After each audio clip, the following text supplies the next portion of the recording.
Hello दोस्तों। आज हम सबसे पहले आपको नमस्कार।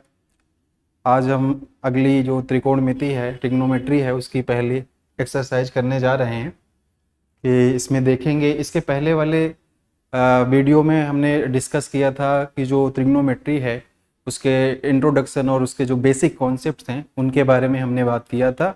इस वाले वीडियो में हम उससे रिलेटेड जो भी एक्सरसाइज में जो भी क्वेश्चंस हैं उनको हम सॉल्व करेंगे एक एक करके।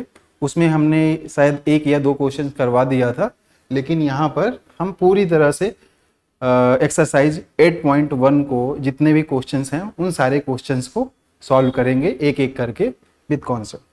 ठीक है, तो सबसे पहला जो क्वेश्चन है वो क्या है। ये क्वेश्चन मैंने पहले भी करवाया था, लेकिन ठीक है अभी फिर से एक बार देखते हैं।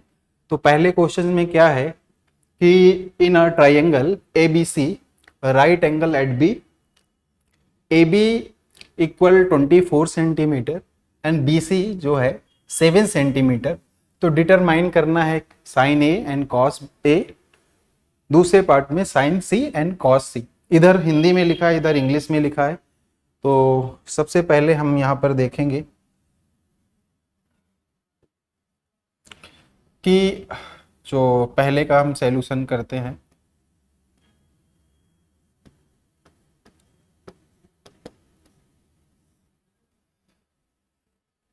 In a triangle right angle A B C, right angle at B. तो हमारे पास एक ट्राइंगल है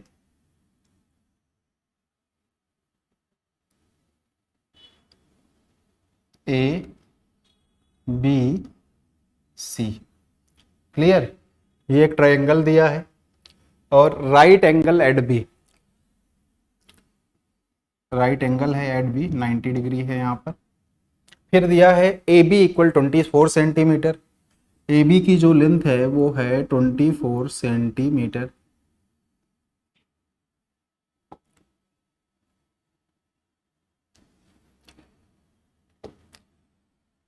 उसके अलावा बी सी जो है वो 7 सेंटीमीटर, बी सी जो है वो 7 सेंटीमीटर, इसकी लेंथ है 7 सेंटीमीटर। फिर पहला जो क्वेश्चन है ये तो हमें गिवन था, गिवन है, गिवन जो है वो क्या है, A B equal 24 centimetre, B C equal 7 centimetre. तो हमें फाइंड क्या करना है, पहले क्वेश्चन में फाइंड करना है साइन ए की वैल्यू एंड साइन नहीं,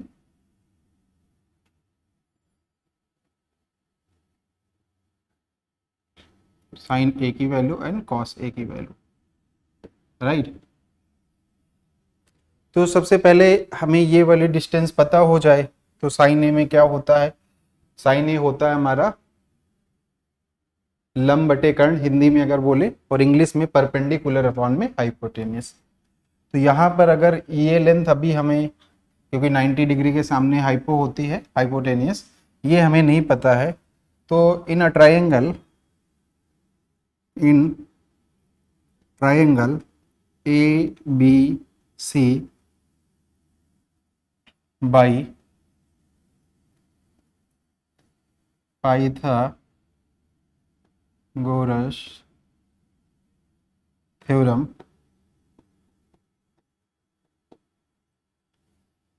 हम क्या लिख सकते हैं, हाइपोटेनियस स्क्वायर, हाइपो क्या है A C square equal A B square plus B C square. Clear. तो हमारे पास क्या है कि ए बी की वैल्यू कितनी है 24 सेंटीमीटर, तो 24 का स्क्वायर हो जाएगा। बी सी स्क्वायर मतलब 7 सेंटीमीटर, तो 7 का स्क्वायर हो जाएगा, 7 का स्क्वायर हो जाएगा। तो 24 का स्क्वायर कितना होता है, 24 का स्क्वायर होता है 576, 7 का होता है कितना होता है 49, दोनों को ऐड करोगे तो कितना हो जाएगा 625। तो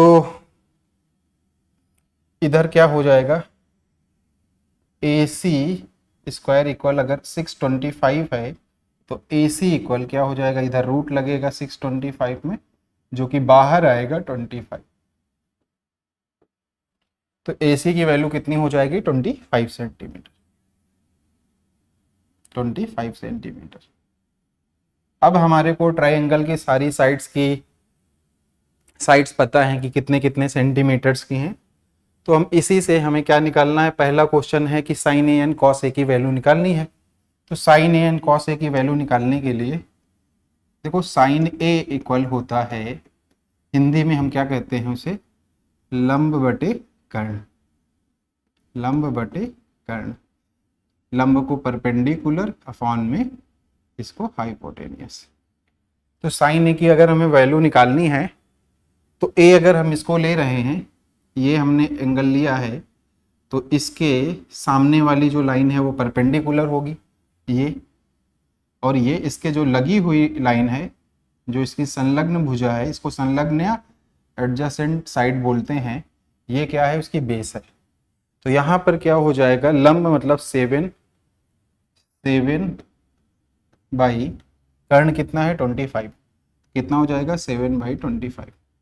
तो साइन ए की वैल्यू हमें पता हो गई, वैसे ही हम यहाँ पर कॉस ए की वैल्यू निकालेंगे। कॉस ए की वैल्यू क्या हो जाएगी, अब कॉस ए क्या होता है, कॉस ए पहले भी हमने बताया था, क्या होता है, आधार बटे कर्ण। आधार बटे कर्ण, इंग्लिश में इसको बोलते हैं बेस अपॉन में हाइपोटेनियस, तो B/H। तो यहां पर देखोगे कि जो बेस है, तो ए लेंगे कॉस ए, मतलब एंगल यही है, बेस हमारा क्या हो जाएगा, उसकी जो संलग्न भुजा है या एडजेसेंट लाइन है वो क्या है 24 सेंटीमीटर है। तो 24 सेंटीमीटर होने की वजह से यहाँ पर आधार क्या हो जाएगा आपका 24 सेंटीमीटर, और कर्ण कितना हो जाएगा 25 सेंटीमीटर। तो इस तरह से साइन ए एंड कॉस ए की वैल्यू आसानी से निकल आती है।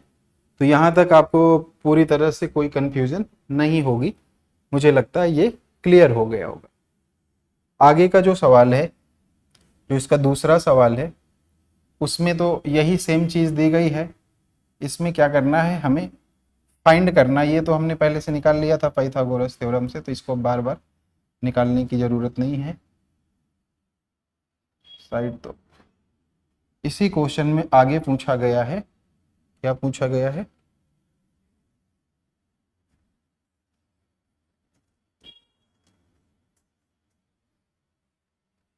साइन सी एंड कॉस सी की वैल्यू बताना है। हमें क्या करना है, साइन सी एंड कॉस सी की वैल्यू बताना, साइन सी एंड कॉस सी की वैल्यू बताना। तो साइन सी एंड कॉस सी की वैल्यू हमें बताना है। अब साइन सी क्या होगा, सिंपल है, साइन को क्या बोलते हैं, साइन लंब बटे कर्ण, लंब बटे कर्ण मतलब परपेंडिकुलर अपॉन में हाइपोटेनियस। तो हमारे पास यहाँ पर अगर साइन सी की बात करते हैं तो हमने सी मतलब एंगल हमने सी ले लिया, तो हमारे सामने जो परपेंडिकुलर है वो 24 हो जाएगा, इसके सामने वाली होगी ना, और थीटा के साथ जो लगी हुई साइड होती है वो बेस होती है, हमने पहले भी बता दिया। तो ये हमारे पास क्या हो जाएगा, लंब हमारे पास हो जाएगा 24 अपॉन में कर्ण कितना हो जाएगा 25। उसके बाद कॉस सी की बात करते हैं, तो कॉस सी मतलब आधार बटे कर्ण, आधार बटे कर्ण।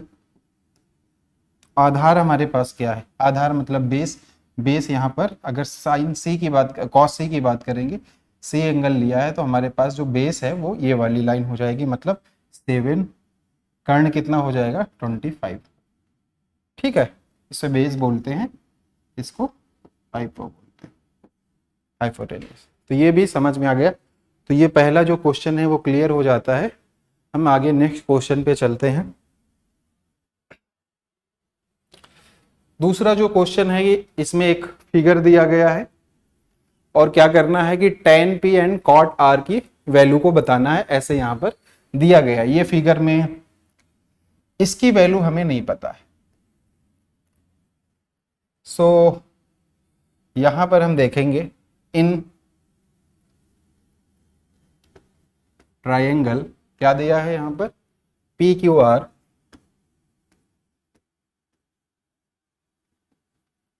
By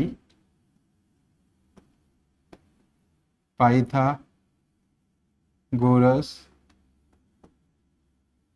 theorem, by Pythagoras theorem हम क्या करेंगे कि कर्ण का स्क्वायर बराबर आधार स्क्वायर प्लस लंब स्क्वायर, मतलब कर्ण का स्क्वायर, कर्ण बोले तो यहाँ पर हाइपो का square, hypotenuse square equal perpendicular square plus base square. तो परपेंडिकुलर हमारे को कितना पता है, कोई भी ले लेते हैं अभी हम, तो हमारे परपेंडिकुलर किसी को भी मान के कर सकते हैं, इससे तो कोई। तो यहाँ पर क्या है, अगर हम इसको ले लेते हैं 12 का स्क्वायर एक साइड, और ये हमें मान लो बेस नहीं पता, बेस तब बनेगा जब हम आर लेते हैं, उसमें फिर बेस चेंज हो जाएगा, अगर हम पी लेंगे तो बेस ये। तो यहाँ पर ये इसका, और एच की वैल्यू हमें पता कितनी है, 13 सेंटीमीटर। कितनी पता है, 13 सेंटीमीटर। तो 13 का स्क्वायर से बाहर करोगे 169, 12 का करोगे 144 प्लस बी स्क्वायर। तो 169 से 144 इधर माइनस में आएगा, तो 169 माइनस 144 इक्वल बी स्क्वायर। तो यहाँ पर क्या आ जाएगा 25, और बी स्क्वायर इक्वल 25 है, तो बी की वैल्यू कितनी हो जाएगी 5। क्या हो जाएगी, बी की वैल्यू 5।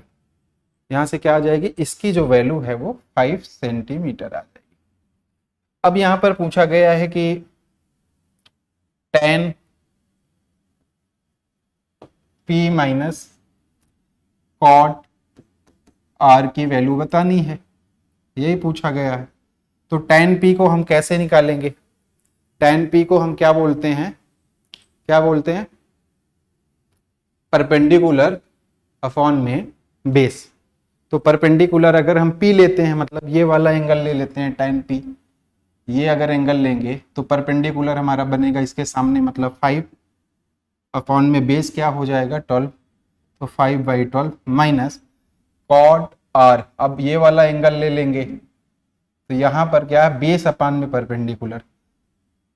तो अगर r ले लेंगे तो r के लिए बेस कौन सा बनेगा, 5 ही बनेगा, और इसके सामने जो है ये वाली लाइन ये परपेंडिकुलर बनेगी, मतलब परपेंडिकुलर कितनी 12। तो 5/12 माइनस 5/12 सेम है, मतलब ये 0 हो जाएगा। यहाँ पर क्या हो जाएगा, 0 हो जाएगा। तो यहाँ तक आपको समझ में आ गया होगा, ये दूसरा क्वेश्चन भी क्लियर है।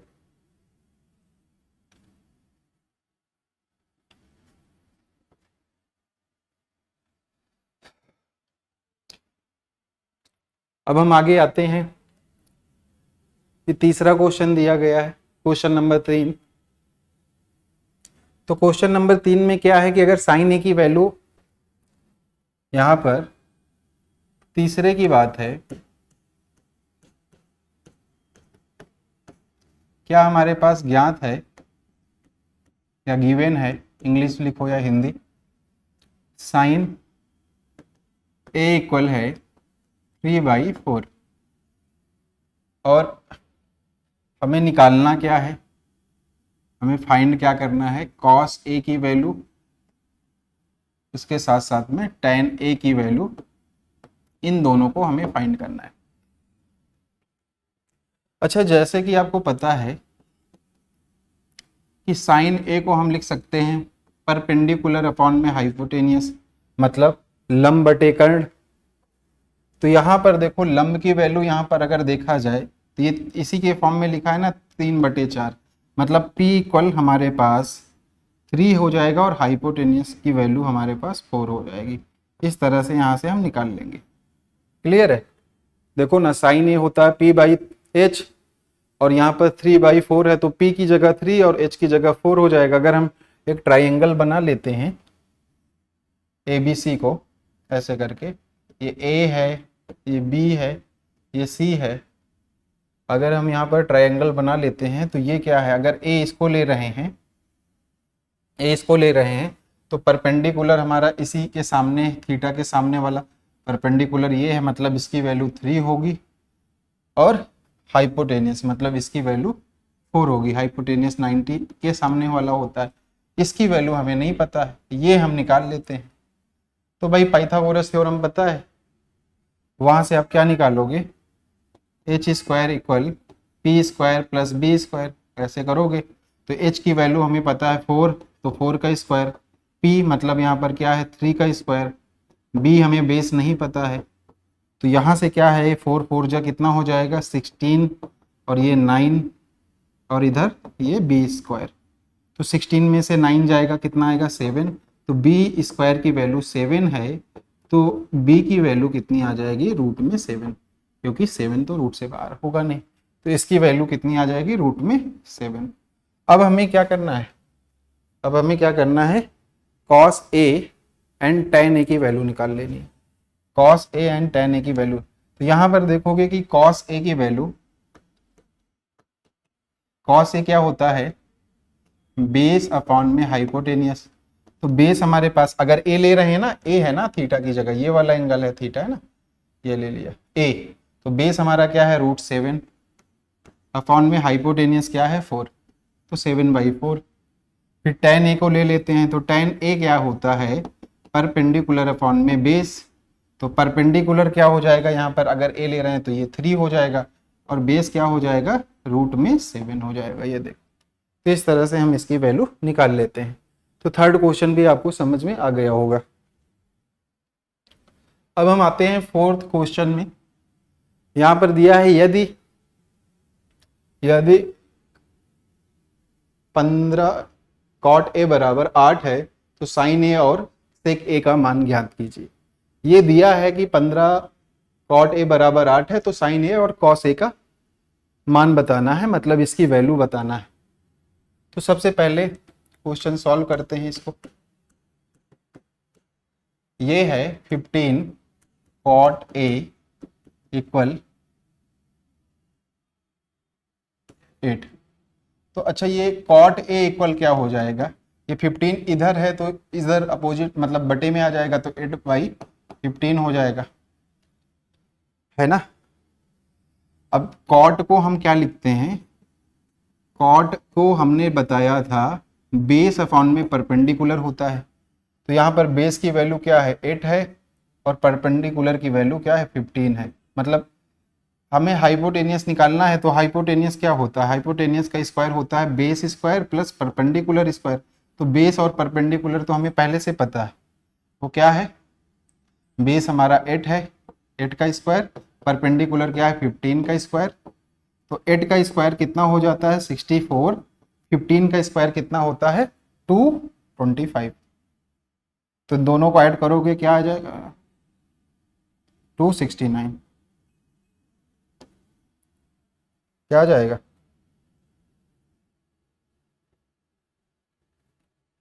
सही है, नहीं 289 आ जाएगा ना, 289, तो क्या आ जाएगा 289। तो यहाँ पर क्या हो जाएगा, क्योंकि 216 पे कम ही हो जाता है ना, तो यहाँ पर क्या है 289, तो 289 क्या हो जाएगा, ये एच स्क्वायर की वैल्यू आ जाएगी, तो एच की वैल्यू क्या आ जाएगी 17, क्योंकि 289 17 की का स्क्वायर होता है। तो हाइपोटेनियस भी आपको पता हो गया, बेस भी पता हो गया, मतलब क्या है बेस इक्वल हमारे पास 8 है, परपेंडिकुलर क्या है 5 है। देखो हम ट्रायंगल इसलिए नहीं बना रहे हैं क्योंकि यहाँ पर ए की बात है, अगर बनाना चाहोगे तो अभी बना लेना। उसके अलावा हाइपोटेनियस की वैल्यू कितनी है 17 है, ऐसे बना लो, वही वाला सेम है ए बी सी, ये ले लेते हैं। हाइपोटेनियस क्या है 17 है, ये है परपेंडिकुलर 15 है, बेस है 8, है ना।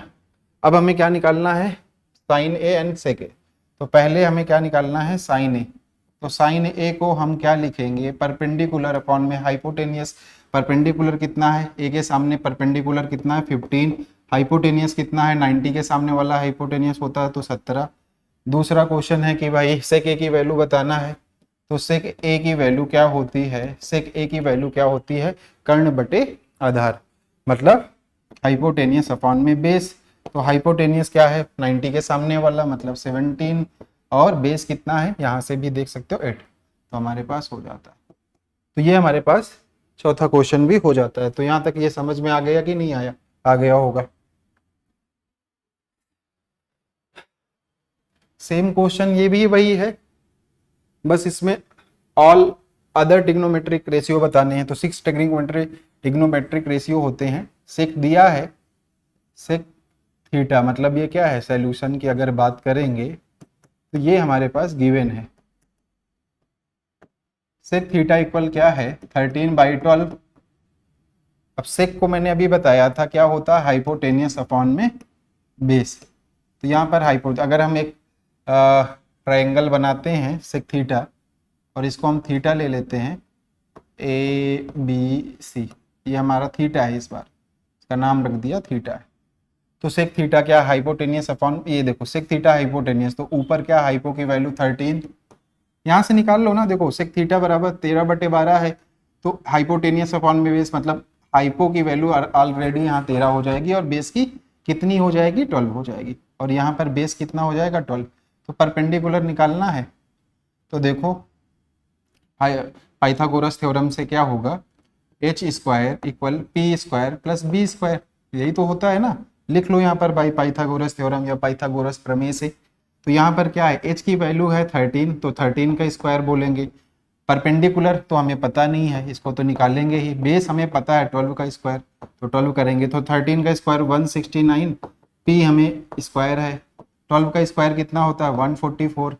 तो यहाँ से देखो 169 से 144 क्या करोगे, इधर लाओगे, वो प्लस में, तो इधर आएगा माइनस करोगे, तो 169 से 144 माइनस करोगे तो 25।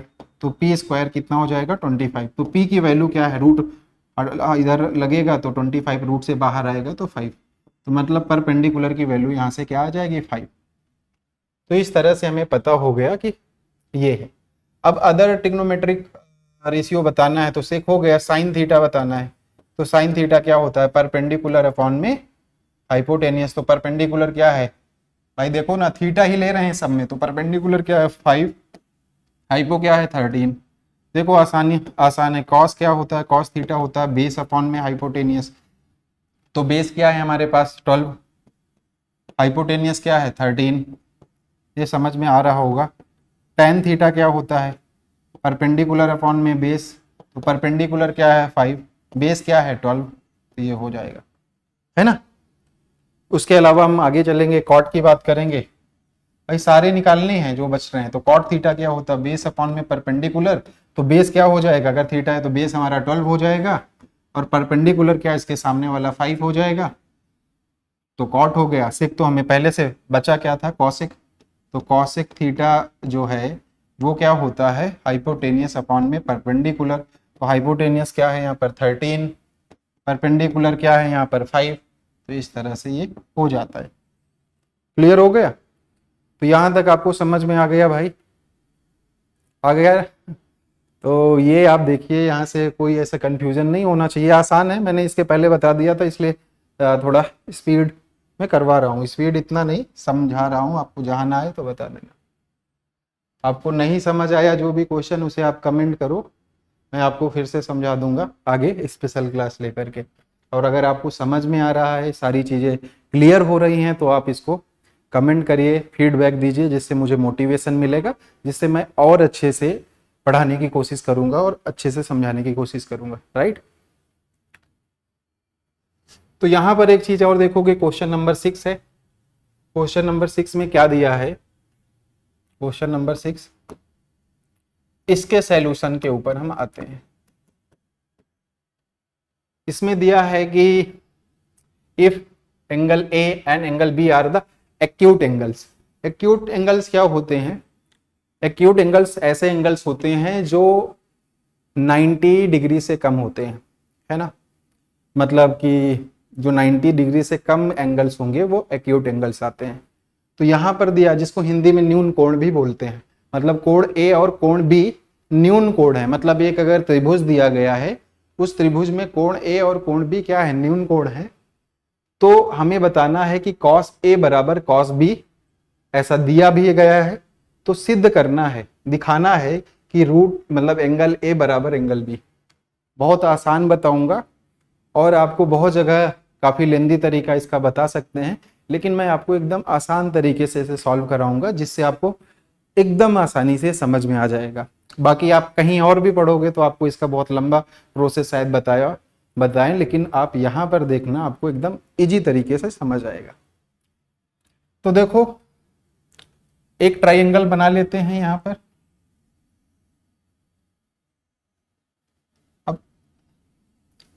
अब एक्यूट एंगल है, यहाँ पर गिवन क्या है, given it angle A and angle B are acute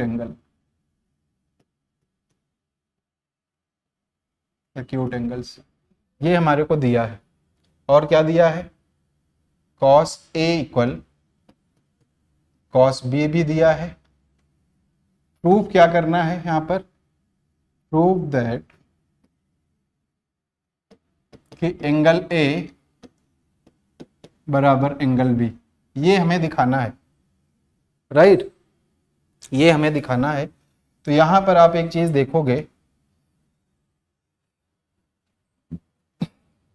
acute angle है मतलब 90 से कम होंगे ए और बी। अगर ए इसको ले लेते हैं, अगर देखो त्रिभुज के तीनों कोणों का योग कितना है, 180 होता है।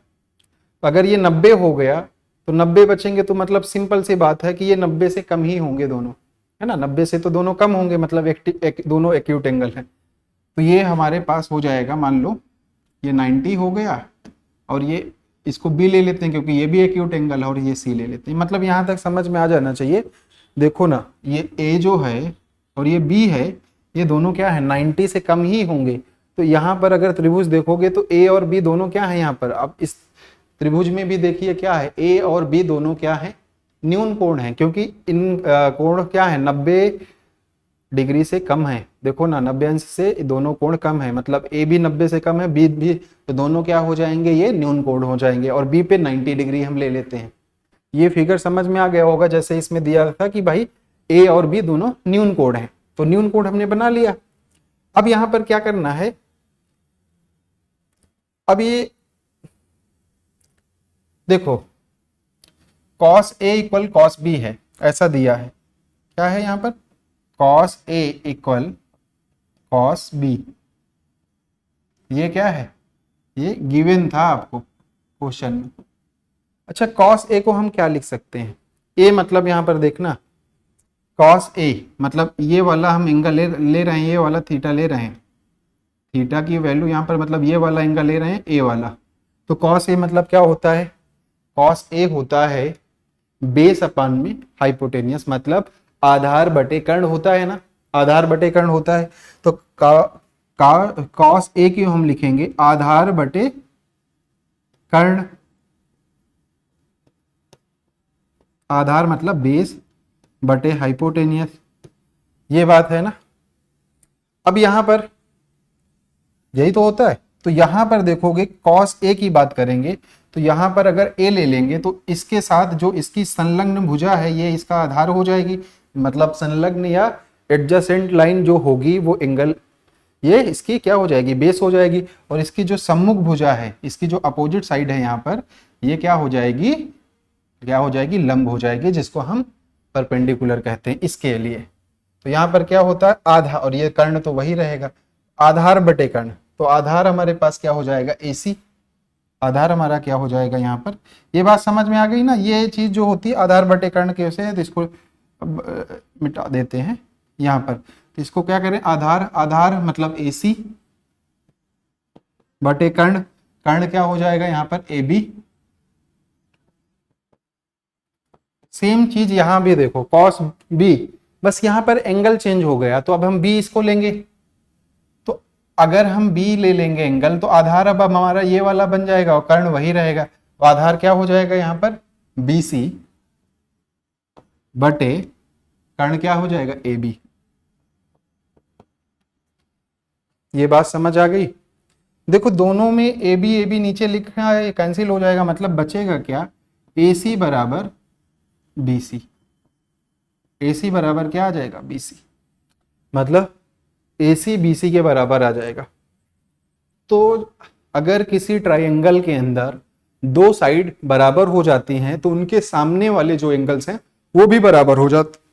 मतलब क्या है, सम्मुख अगर दो भुजाएं बराबर हैं तो उनके सम्मुख कोण भी बराबर होते हैं। मतलब यहां पर क्या है कि अगर AC और BC बराबर हो गए तो AC के सामने ये वाला एंगल और BC के सामने ये वाला एंगल भी बराबर हो जाएगा। समझ पा रहे हो कि अगर दो भुजाएं बराबर हो जाएं तो उनके सामने वाले कोण भी आपस में बराबर हो जाते हैं त्रिभुज के अंदर। मतलब एक त्रिभुज में अगर दो भुजाएं आपस में बराबर हैं तो उनके सम्मुख कोण भी बराबर होते हैं, मतलब उनके सामने वाले कोण मतलब एंगल भी बराबर हो जाते हैं। तो यहां पर आप क्या लिख सकते हो, AC के सामने क्या है, B एंगल है, तो एंगल B बराबर BC के क्या सामने है, एंगल A है, एंगल A। या इसको आप लिख सकते हो इधर कि एंगल A बराबर एंगल B। और क्यों है आप यहां पर लिख देना, क्योंकि किसी त्रिभुज में दो भुजाएं अगर बराबर हो गई हैं तो उनके सामने वाले कोण भी बराबर हो जाते हैं। सम्मुख भुजाओं के मतलब समान सम्मुख भुजाओं के जो सम्मुख कोण भी बराबर होते हैं, ऐसे आप लिख देना यहाँ पर आगे। तो इसके साथ ये क्या हो जाएगा, प्रूफ हो जाएगा। यही हमें करना था। बहुत आसान से और एकदम सिंपल तरीके से मैंने आपको बता दिया है। इतना आपको इजी कहीं और नहीं मिलेगा। ये समझ में आ गया होगा। अब आगे का क्वेश्चन है। आगे क्वेश्चन दिया है कि अगर कॉट थीटा की वैल्यू 7/8 दिया है, कॉट थीटा की वैल्यू यहाँ पर क्या दिया है, 7/8 दिया है। तो पहले सवाल में कि 1 plus sine theta 1 minus sine theta upon में 1 प्लस का cos theta into 1 minus cos theta की वैल्यू बताना है। देखो सेम वही सवाल है। आगे इसको हम बना लेते हैं ट्रायंगल में। अगर हम कॉट थीटा ABC, यहां पर हम थीटा ले लेते हैं, ये हमारा 90 पे है। तो अब हल कर रहे हैं इसको। ज्ञात क्या है हमारे पास, ज्ञात है कॉट थीटा बराबर 7/8। तो कॉट थीटा क्या होता है, कॉट थीटा को हम क्या लिखते हैं, क्या लिखते हैं, आधार बटे लंब, आधार बटे लंब। तो आधार मतलब 7, देखो ना ऊपर 7 है, नीचे लंब मतलब 8, यही। तो 7/, तो हमारे अगर थीटा इसको ले तो आधार मतलब थीटा के सामने वाले ये वाले, अब ये तो बताना नहीं पड़ेगा आपको। तो ये हमारे पास क्या हो जाएगा, इसको ये हमारे पास क्या हो जाएगा, थीटा के सामने ये हो जाएगा आधार मतलब 7 और लंब कितना, थीटा के सामने इधर अपोजिट में 8 हो जाएगा। तो हाइपोटेनियस निकालना है। तो इस अब डायरेक्ट निकालेंगे ना। देखो हाइपोटेनियस का स्क्वायर बराबर आधार स्क्वायर प्लस लंब स्क्वायर, मतलब कर्ण स्क्वायर बराबर आधार स्क्वायर प्लस लंब स्क्वायर। तो आधार का स्क्वायर करोगे 7 का स्क्वायर करोगे कितना हो जाएगा 49 मतलब 49। 8 का स्क्वायर कितना करोगे कितना हो जाएगा, 8 का स्क्वायर कितना हो जाएगा 64। तो 64 और 64 प्लस 49, तो 9 4 13 और 6 4 10 11, 113 आ जाएगा। और हाइपोटेनियस स्क्वायर आएगा ना, हाइपोटेनियस स्क्वायर इधर, तो हाइपो की वैल्यू क्या आ जाएगी रूट में 113। ये कैसे आई है, ये हमने उससे निकाल लिया ना, किससे, पाइथागोरस थ्योरम से। तो ये आप समझ गए होंगे, इसलिए यहाँ पर डायरेक्ट लिख देते हैं। इसकी वैल्यू क्या आएगी रूट में, इसकी वैल्यू आ जाएगी रूट में 113। ये बात समझ आ गई ना, इसकी वैल्यू क्या आ जाएगी रूट में 113। ठीक है, तो ये बात आपको समझ में आ गया होगा। अब पहला जो सवाल है, पहला सवाल क्या है, पहले सवाल में क्या बताना है कि 1 प्लस का साइन थीटा, एक ब्रैकेट में 1 माइनस का साइन थीटा अपॉन में 1 प्लस का कॉस थीटा, 1 माइनस का कॉस थीटा, इसकी वैल्यू बतानी है। थीटा हमारा वही है, अगर हम इस एंगल में, तो थीटा क्या होता है 1 साइन थीटा क्या होता है लंब बटे कर्ण, मतलब लंब क्या है हमारे पास 8 और कर्ण क्या है 113। तो यहाँ पर पहले में क्या आएगा 1 प्लस 8 बटे रूट में 113, ये ब्रैकेट लगा दोगे। फिर यहाँ पर आएगा 1 माइनस, ये भी सेम वैल्यू है ना, देखो ना सेम वैल्यू है, तो यहाँ पर क्या हो जाएगा 8 बटे रूट में 113, क्योंकि साइन थीटा इधर भी है इधर भी है, बस प्लस माइनस का फर्क। नीचे क्या लिखोगे 1 प्लस कॉस थीटा क्या होता है आधार बटे कर्ण, तो आधार हमारे पास 7 है और कर्ण क्या है 113, तो 7 बटे 113, और यहाँ पर भी क्या आएगा 1 माइनस 7 बटे 113। अब इसको सॉल्व करते हैं आगे। आपने ये पढ़ा होगा ब्रैकेट में a प्लस बी है, a माइनस बी है, तो उसे हम लिखते हैं a square minus B square, ये तो लिखते हैं ना, a square minus B square का फॉर्मूला एक ब्रैकेट में a प्लस बी, एक ब्रैकेट में a माइनस बी। तो यहाँ पर भी देखो ना a plus B a minus B है, मतलब a स्क्वायर मतलब 1 का स्क्वायर क्या करोगे 1 का स्क्वायर मतलब 1 ही आएगा, माइनस बी, बी की जगह क्या है 8 बटे रूट में 113, तो 8 का ऊपर स्क्वायर होगा तो कितना हो जाएगा 64, और नीचे का स्क्वायर करोगे तो रूट लगा है तो ओनली 113 आ जाएगा, बटे में a प्लस बी वहां पर भी है, a plus B a minus B, तो यहाँ पर क्या a स्क्वायर मतलब 1 का स्क्वायर 1 आ जाएगा, माइनस में b स्क्वायर मतलब 7 का स्क्वायर करोगे तो कितना आएगा 49, और बटे में क्या है रूट 113, तो ये 113 आ जाएगा। ये बात समझ आ गई।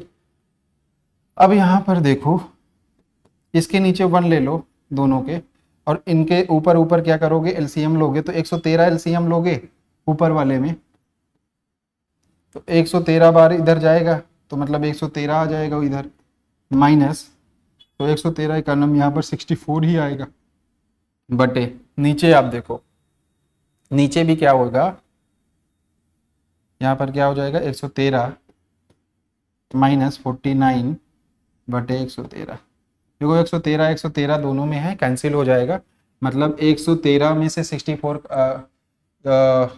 माइनस करोगे तो 13 में से 4 जाएंगे 9, कितना हो जाएगा 13 में से 4 जाएगा 9, फिर 10 में से 6 कितना हो जाएगा 10 में से 4 जाएगा 6,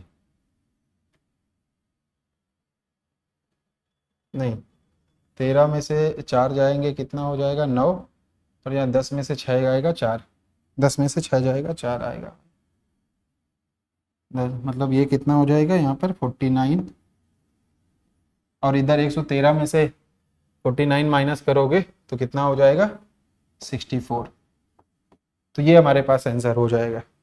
तो देखो ये समझ में आ गया होगा एकदम, कैसे इसको एक एक वैल्यू हमने पुट करके निकाल लिया है आसानी से। तो ये सवाल आपको पूरी तरह से समझ में आया कि नहीं, यहाँ तक समझ में कोई डाउट वगैरह तो नहीं है यहाँ पर, एक भी सवाल में आप देख लो, किसी भी तरह से किसी भी क्वेश्चन में डाउट है तो आप पूछ लीजिए, बताओ। यहाँ तक किसी भी सवाल में कोई भी अगर डाउट है तो बताइए।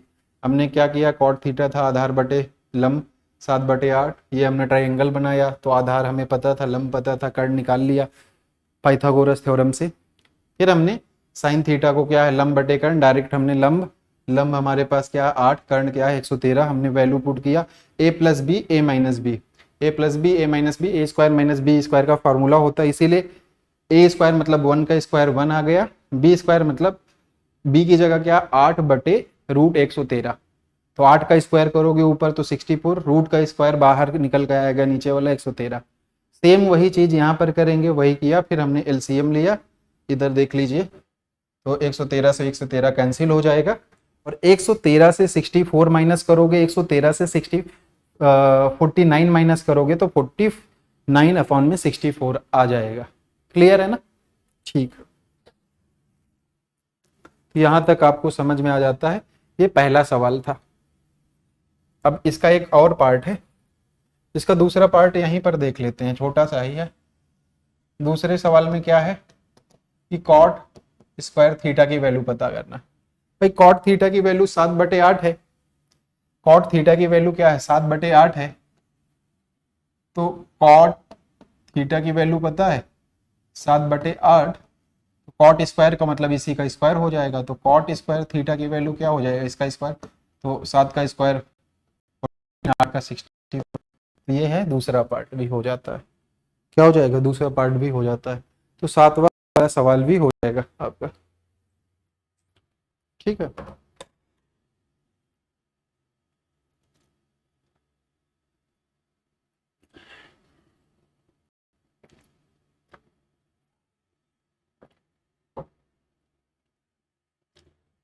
अब आगे सवाल दिया है, इसको हमें चेक करना है कि ये सही है कि नहीं है, और थ्री कॉट ए की वैल्यू 4 दी है, ऐसे दिया गया सवाल में। अब हल करते हैं, क्या है दिया है, क्या दिया है, 3 कॉट ए बराबर 4, तो हमें जांच कर दिखाना है कि ये बराबर है या नहीं, तो ये हमें जांचना है। अच्छा, तो अगर 3 कॉट ए बराबर 4 है तो कॉट ए बराबर क्या हो जाएगा, ये जो 3 इधर है वो इधर बटे में आ जाएगा, 4/3। अब कॉट को क्या बोलते हैं, कॉट को हम बोलते हैं आधार बटे लंब, मतलब आधार की वैल्यू ऊपर आधार होता है और लंब नीचे लंब।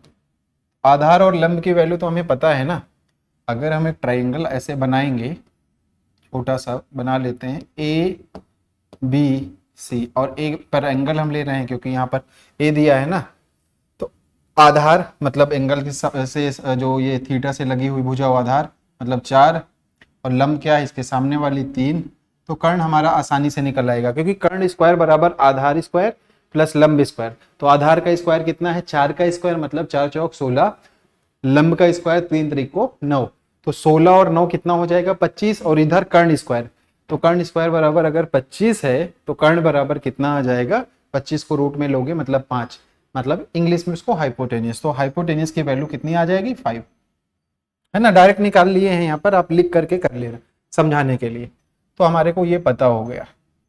अच्छा, ये बताओ कि अगर कॉट ए की वैल्यू 4/3 है, तो हमने आपको इनवर्स बताया था कि tan थीटा बराबर 1 में कॉट थीटा, तो भाई जो कॉट ए की वैल्यू है वो tan में क्या है, इसकी उल्टी हो जाएगी, मतलब tan ए की वैल्यू क्या हो जाएगी यहाँ पर 3/4, राइट, क्या हो जाएगी 3/4,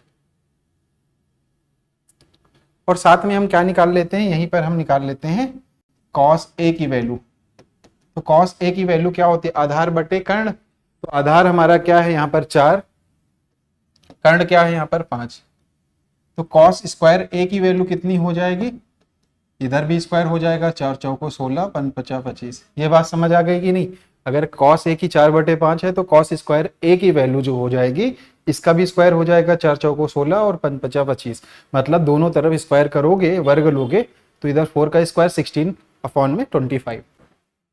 अब इसके साथ साथ में यहाँ पर साइन स्क्वायर, साइन की वैल्यू भी यूज आएगी, तो इसलिए यहाँ से हम पहले से निकाल लें, साइन क्या होता है, लंब बटे कर्ण, या मतलब परपेंडिकुलर अपॉन में हाइपोटेनियस, तो परपेंडिकुलर की मतलब वैल्यू हमारे पास पता है, यहाँ पर देखो ए लेंगे ना साइन ए में, तो परपेंडिकुलर 3, हाइपोटेनियस 5, तो 3/5, तो साइन स्क्वायर ए की वैल्यू कितनी हो जाएगी, इधर भी स्क्वायर करेंगे मतलब 9/25।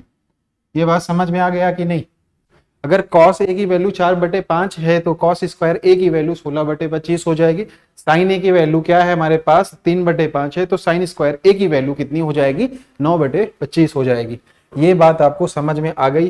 तो हमें दिखाना है कि जांच करो कि भाई 1 माइनस का tan स्क्वायर a अपॉन में 1 प्लस का tan स्क्वायर a बराबर cos स्क्वायर a माइनस का साइन स्क्वायर a, ये बराबर है या नहीं है।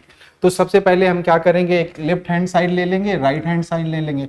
तो लेफ्ट हैंड साइड अगर लेते हैं, दोनों बराबर आ जाने चाहिए, दोनों क्या होना चाहिए, बराबर आनी चाहिए। तो लेफ्ट हैंड साइड लेंगे, लेफ्ट हैंड साइड में क्या है 1 माइनस का tan स्क्वायर a अपॉन में 1 प्लस tan स्क्वायर a। अगर दोनों की वैल्यू बराबर आ जाएंगी दोनों तरफ, तो हम कह सकते हैं कि हाँ ये सही है, जांच में बराबर है। नहीं आएंगी तो हम बोलेंगे कि नहीं है।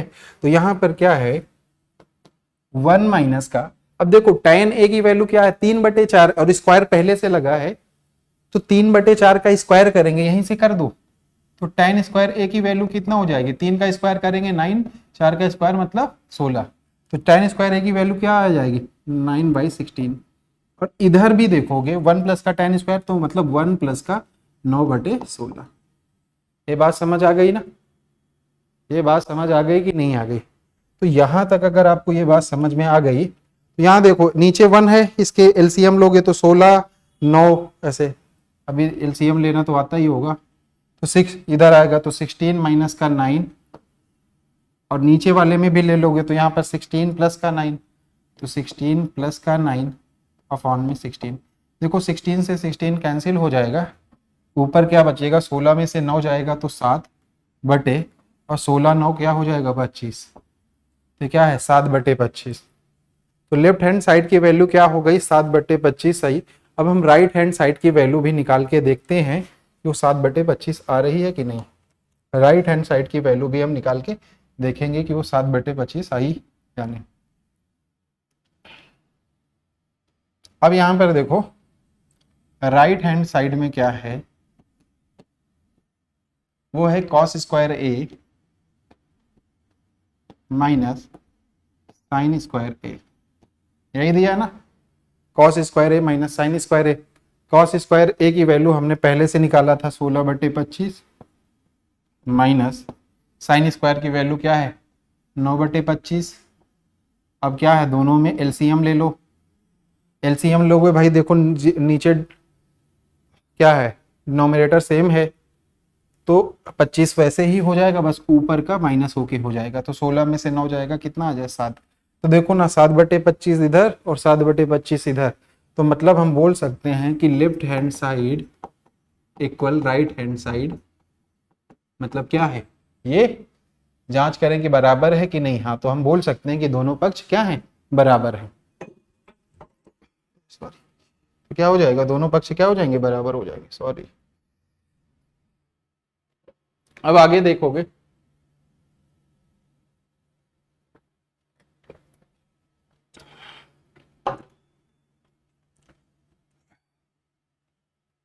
अब आगे क्या है, 9 नंबर क्वेश्चन है।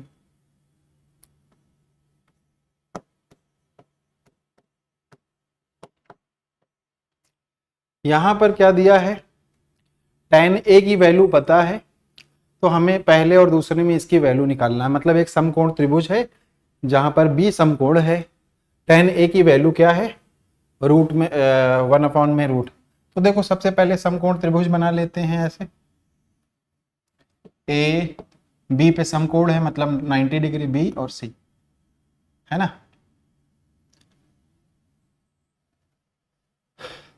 अब देखो tan ए इक्वल क्या है 1/√3। अब tan ए को हम क्या लिखते हैं, लंब बटे आधार, मतलब परपेंडिकुलर अपॉन में बेस। तो हमारे को लंब और आधार की वैल्यू पता है, अगर इस तरह से निकालेंगे तो हमें क्या है, कर्ण की वैल्यू नहीं पता है, हमें क्या है, कर्ण की वैल्यू नहीं पता है। तो कर्ण की वैल्यू क्या होगी,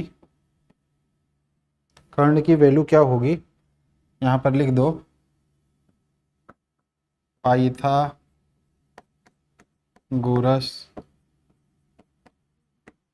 प्रमेय से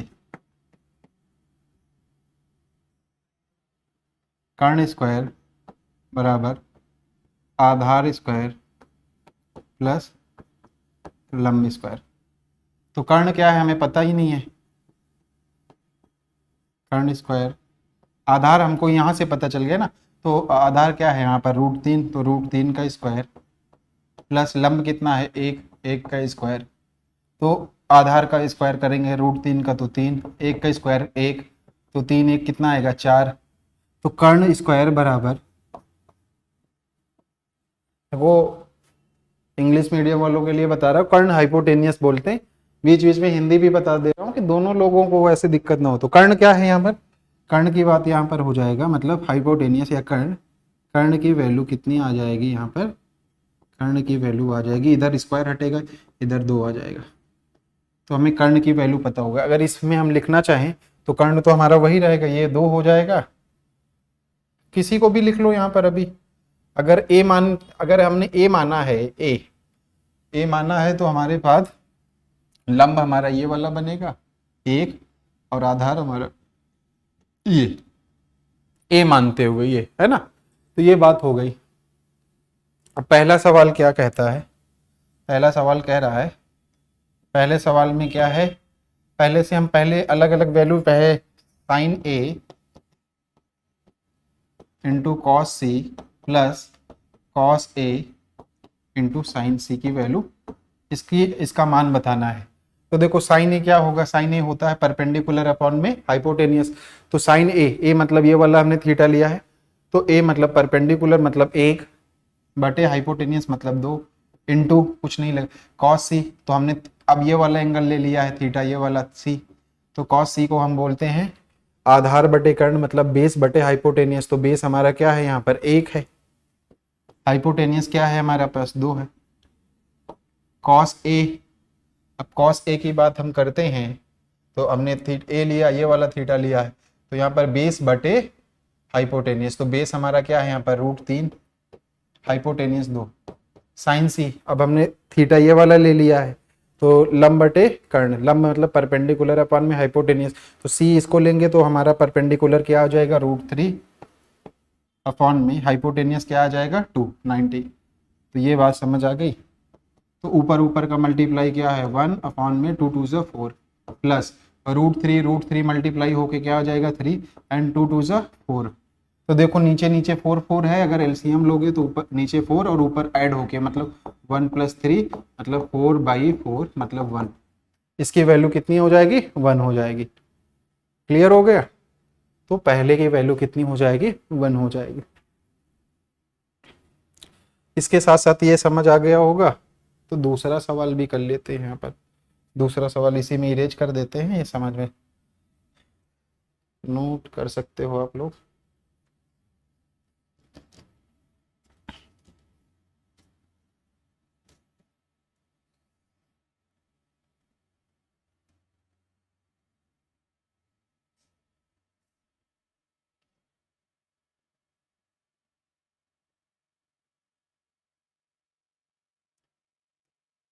दूसरा सवाल क्या है, सेम ऐसा ही है, cos A into cos C minus sign A into sine सी, इसकी वैल्यू बतानी है। तो कॉस ए मतलब क्या होता है, ए ये वाला हमने थीटा लिया है, तो कॉस ए मतलब क्या है बेस अपॉन में हाइपोटेनियस, तो बेस क्या हो जाएगा, इसके लिए बेस हो जाएगा √3 अपॉन में हाइपोटेनियस 2।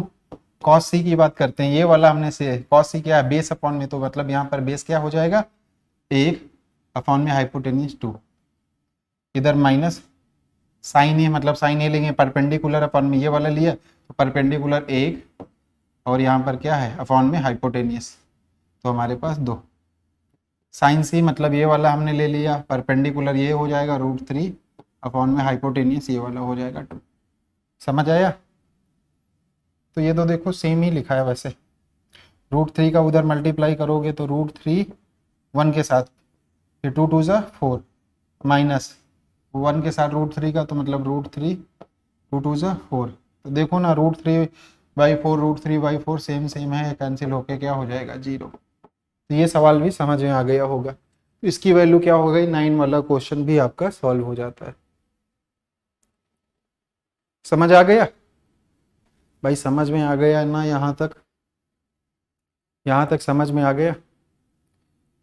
किसी भी तरह से कोई भी अगर सवाल में कहीं भी कोई डाउट है तो आप बिना किसी हिचकिचाहट के आप पूछ सकते हैं। और अगर आपको कोई डाउट है तो आप कमेंट करें। अगर आपको समझ आया तो आप अपना फीडबैक लाइक और सब्सक्राइब करके आगे बढ़ सकते हैं।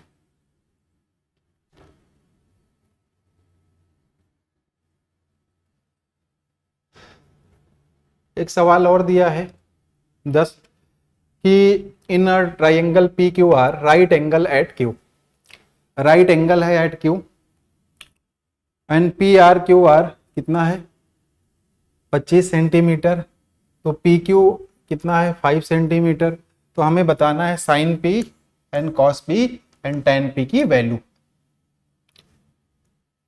तो हम सबसे पहले त्रिभुज ले लेते हैं। यहाँ पर त्रिभुज क्या है पी क्यू आर, क्यू पे 90 डिग्री है तो भाई हम क्यू पे 90 मतलब सॉरी क्यू इधर बना लेते हैं, ये 90 है। तो यहाँ पर P Q R, P Q की वैल्यू कितनी दी है यहाँ पर 5 सेंटीमीटर, मतलब इसकी वैल्यू कितनी है 5 सेंटीमीटर।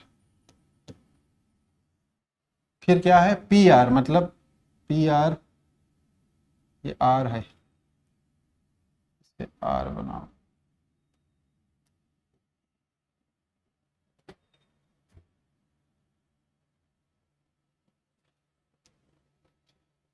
सॉल्यूशन करोगे, क्या है दिया है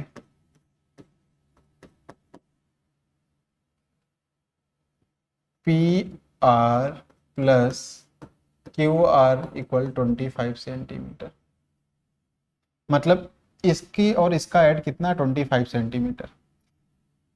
अगर हमने इसको माना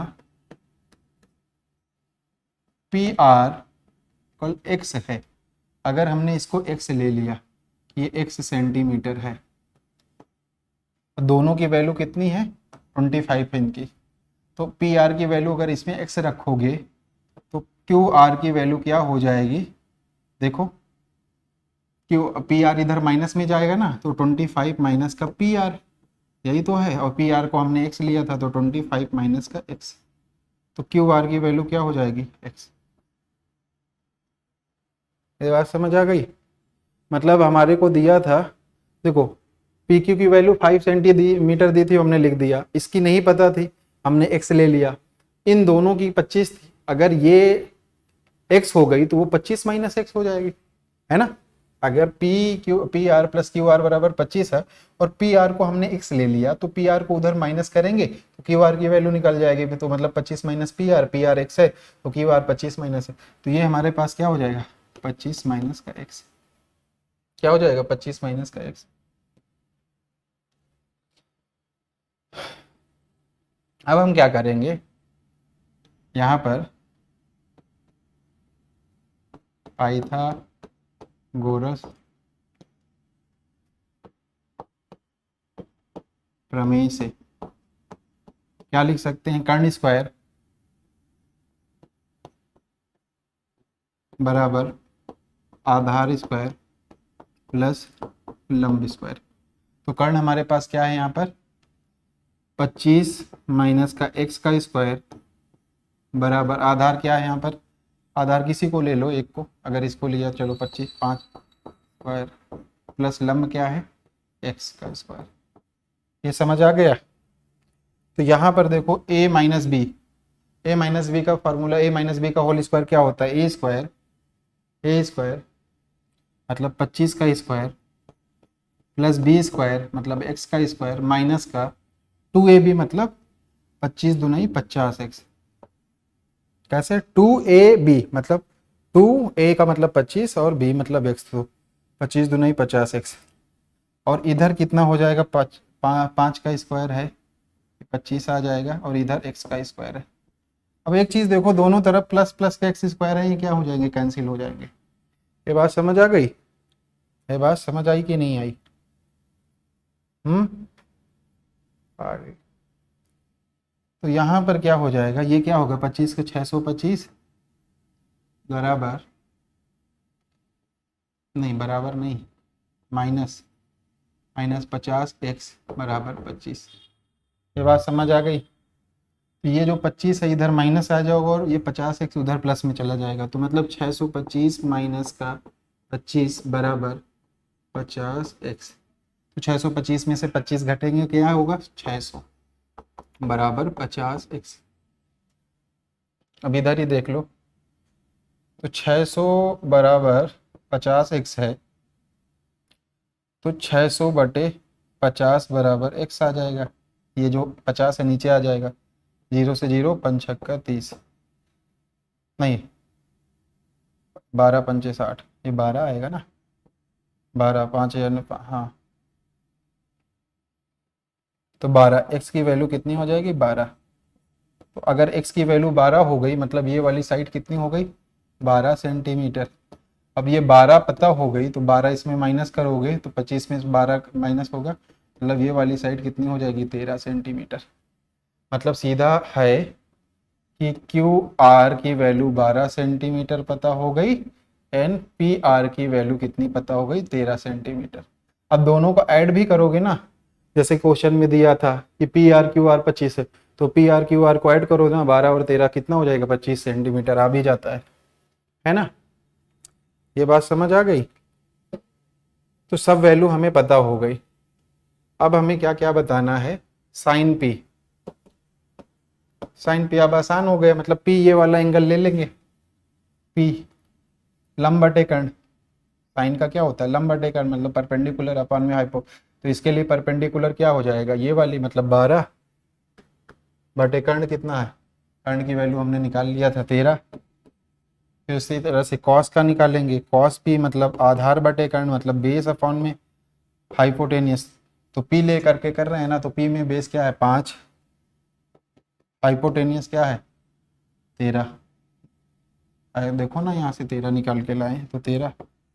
वैसे tan पी का तो हमने पी सब में लिया है, तो tan पी में क्या है परपेंडिकुलर अपॉन में बेस। तो tan क्या है परपेंडिकुलर, तो परपेंडिकुलर क्या है 12 अपॉन में बेस क्या है हमारे पास 5, तो 12 बटे 5 है ना। ये सवाल समझ आ गया, देख लो सवाल समझ आ गया कि नहीं आ गया पूरी तरह से, कोई कंफ्यूजन डाउट हो तो बताओ। सवाल समझ आया कि नहीं आया, किसी भी तरह से कोई डाउट है तो बताइए, यहाँ तक नहीं है। चलो अब ये एक्सरसाइज का लास्ट सवाल है, इसमें बताना है whether the statement following are the true and the false, justify your answer।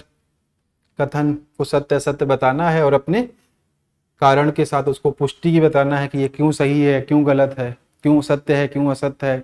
अगर ट्रू फॉल्स बताना है तो ये क्यों ट्रू है क्यों फॉल्स है वो बताना है। तो सबसे पहली चीज तो ये है, पहले दिया है कि tan a का मान सदैव 1 से कम होता है, tan a का मान सदैव 1 से कम होता है।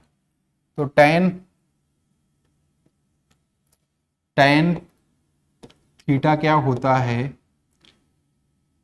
लंब मतलब परपेंडिकुलर अपॉन में कर्ण वो आधार मतलब बेस, परपेंडिकुलर अपॉन में बेस।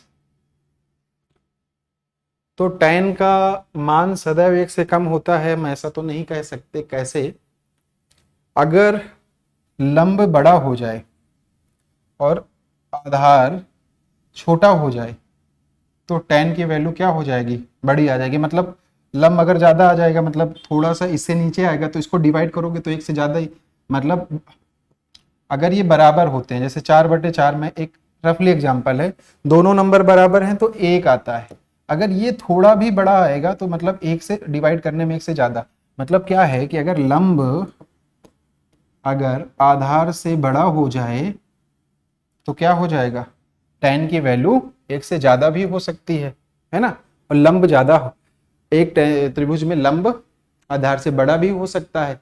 तो यहाँ पर ये बात लिखी गई है कि tan थीटा का tan a का मान हमें हमेशा सदैव 1 से कम होता है। तो भाई लंब अगर बड़ा हो जाएगा तो कहाँ 1 से कम हो जाएगा, तो ज्यादा ही हो जाएगा। तो ये तो हमारी बात क्या है असत्य हो जाती है।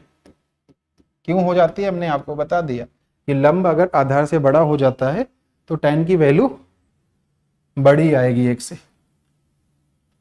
दूसरा सवाल है कि सेक थीटा ये है कि सेक a का ये मान क्या है 12 सदैव a के लिए मान क्या है यही होता है। मतलब इसका कहने का मतलब कि इसी तरह का मान होगा हमेशा, बिल्कुल ये हमेशा मान ऐसा ही हो सकता है। ऐसा क्यों, क्योंकि सेक a को हम लिखते हैं, सेक a को हम क्या लिखते हैं कर्ण बटे आधार। कर्ण मतलब हाइपोटेनियस अपॉन में आधार मतलब बेस।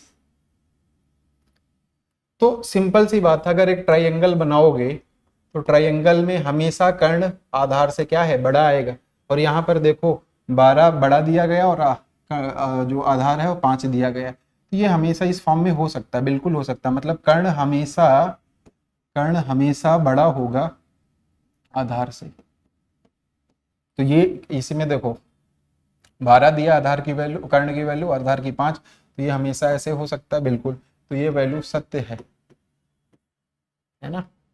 समझो पूरी तरह से, मैं रीजन भी बता रहा हूं कि ऐसा क्यों सत्य है क्यों असत्य है। उसके बाद यहाँ पर दिया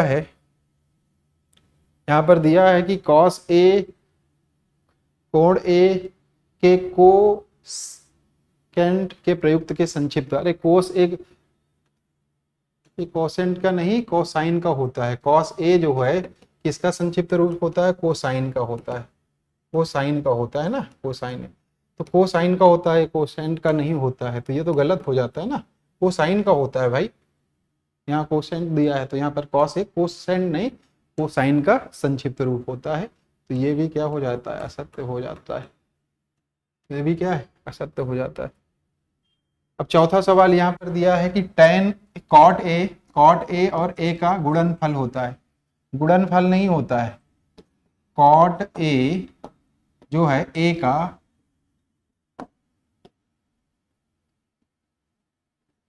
कोटेंट होता है। मतलब कोटेंट मतलब होता है कि गुणनफल नहीं, कोसेंट जो होता है ना, मतलब कॉट ए का क्या है? कोसेंट होता है। मतलब कोसेंट का मतलब है कि ये कोटेंट होता है, ना कि गुणनफल होता है ना। कॉट ये ना कोसेंट की वैल्यू, इसी को तो हम कॉट बोलते हैं ना शॉर्ट में। तो कॉट ए का कोसेंट होता है, ना कि गुणनफल होता है। कोसेंट होता है, गुणनफल नहीं होता। इन्होंने गुणनफल दिया तो ये भी क्या है? सत्य है। एक सवाल और दिया है कि साइन थीटा बटे 4/3 है। तो किसी भी थीटा के लिए 4 बटे ये कोण के लिए साइन थीटा 4/3 है, किसी के लिए। भाई देखो साइन थीटा क्या होता है? साइन थीटा लंब बटे कर्ण। मतलब नीचे कर्ण हमेशा नीचे की, साइन थीटा में क्या है? कर्ण नीचे होता है, मतलब कर्ण हमेशा लंब से बड़ा ही होगा। मतलब साइन थीटा की वैल्यू जब भी होगी, नीचे की वैल्यू हमेशा बड़ी होगी ऊपर वाले से, है ना। क्योंकि नीचे कर्ण होता है और ऊपर लंब होता है। मतलब हाइपोटेनियस की वैल्यू हमेशा परपेंडिकुलर से तो बड़ी होगी ना। अगर आप साइन थीटा को लिखोगे तो नीचे की वैल्यू हमेशा ऊपर से। और यहाँ पर तो ये लिखा है कि साइन थीटा बराबर 4/3।